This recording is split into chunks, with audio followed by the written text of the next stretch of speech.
Lagi bersama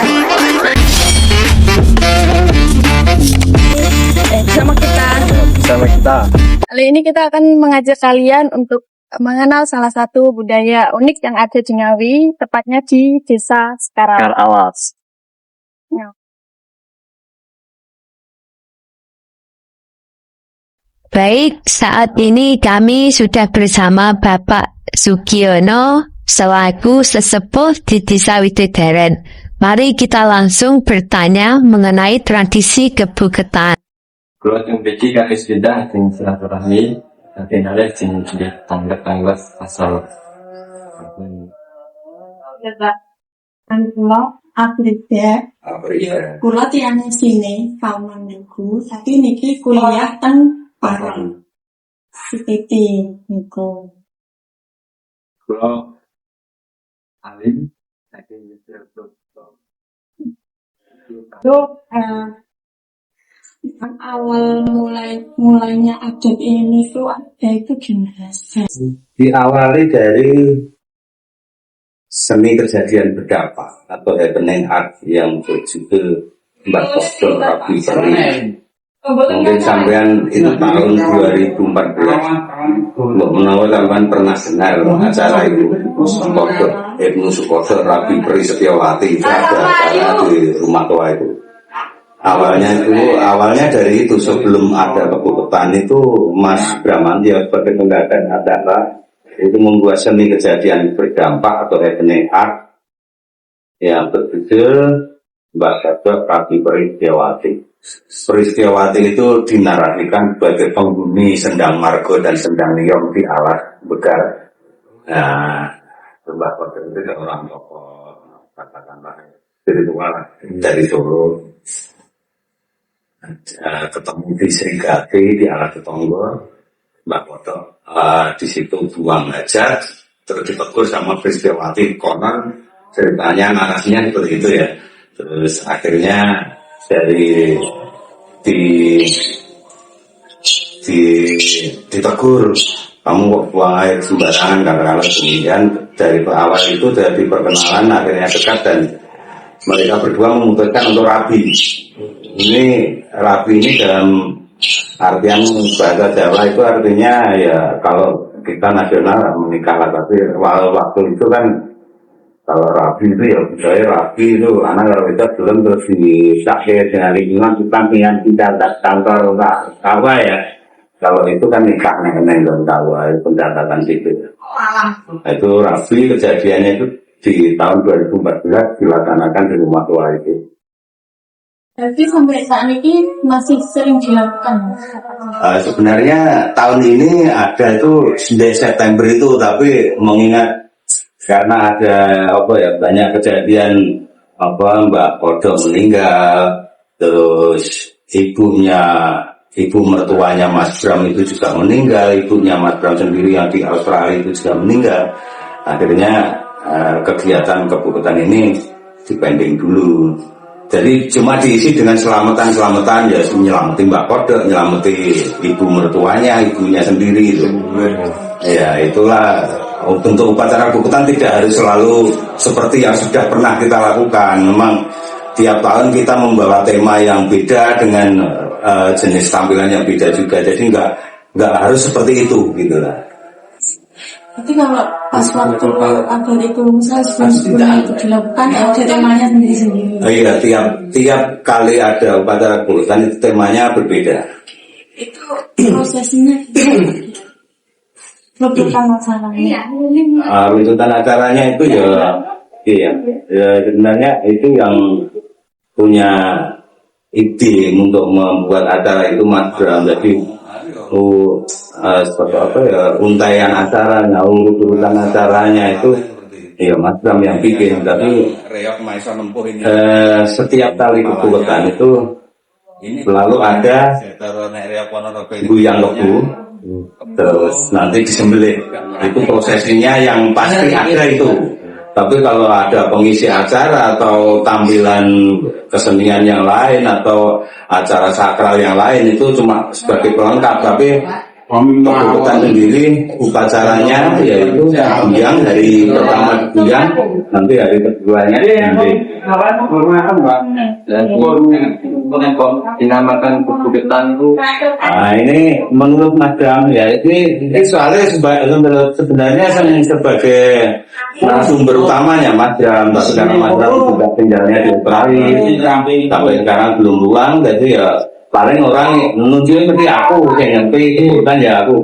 Nah ini menurut Madam kebutuhan itu awalnya kebu itu artinya memang simbol kerakyatan. Kalau di sini dulu termasuk itu dari bapakku, mbokku, terus mbah-mbahku, tetangga ini semua dulu punya kebu semua. Pakai bang siji apa sepasang atau berapa tuh ini kebu. Jadi simbol kerakyatan itu bahwa kebu itu dinarasikan sebagai dia bisa membantu petani membajak sawah, menggarap lahan itu dan sebagainya. Itu dulu jasa kebu itu yang digunakan. Kalau sapi itu kan sekarang ada. Sekarang sapi cuma di kandang, bukan lagi di pekerjaan sawah, diperbantukan untuk pekerjaan petani. Kalau dulu kebu semua itu. Nah sekarang itu ingon-ingonnya rata-rata kebu yang punya. Kebu itu artinya simbol kerakyatan dan ketan itu sebenarnya keraketan. Jadi filosofinya itu merekatkan.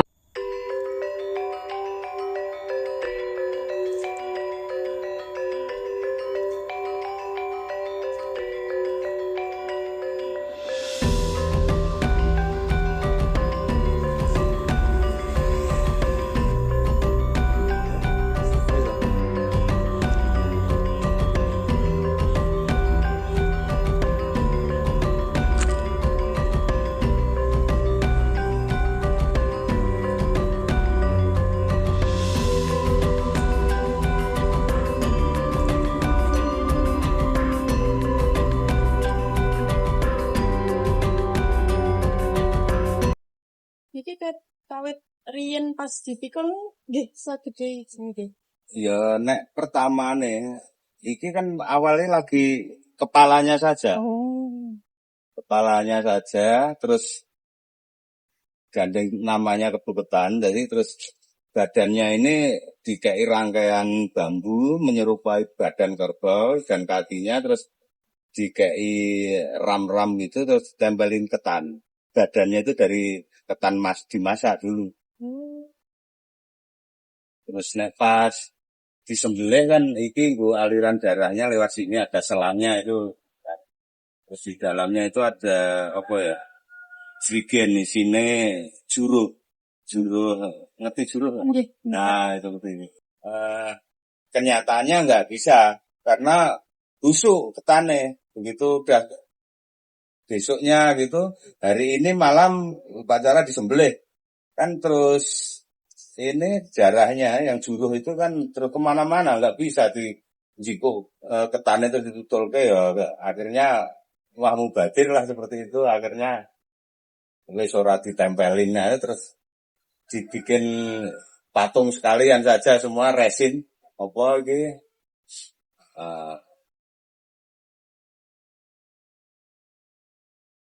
jadi utuh sak awake ora nganu ketan meneh. Semua namanya tetap kebu ketan.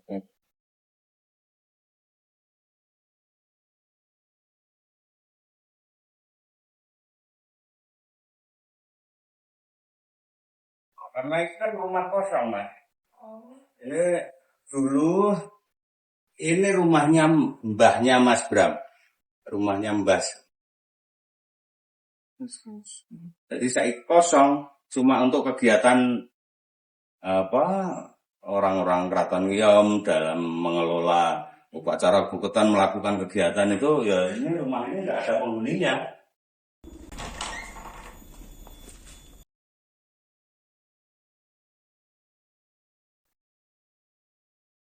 Nah, ini untuk tempat berkegiatan ini latihan orkesan, band-bandan itu anak-anak. Nah, ini gamelannya reok maifan untuk dulu ini. Ini perangkat. Ini kan betul. Nah ini salah satu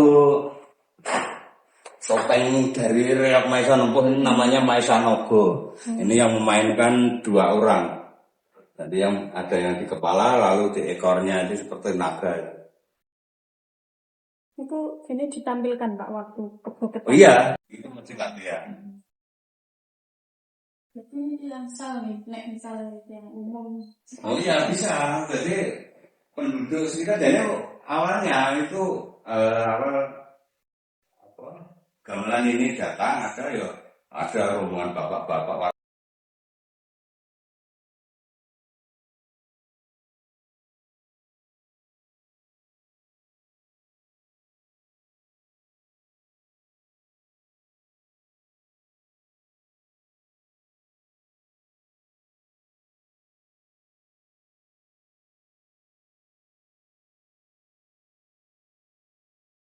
Ini buatan tangan, ini kayu kan. Jadi ini ya dipakai, jadi kepalanya maju sini yang pakai. Itu kan 2 orang, ada ekornya, ada badannya seperti ini juga. Kalau ini namanya, ini Maisa Nempuh, ini Maisa Gudel. Yang kecil ya, anak kebun namanya Gudel. Terus ini Maisa Kantong.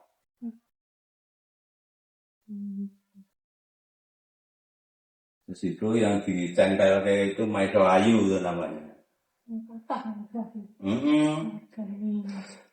Sebenarnya nek pas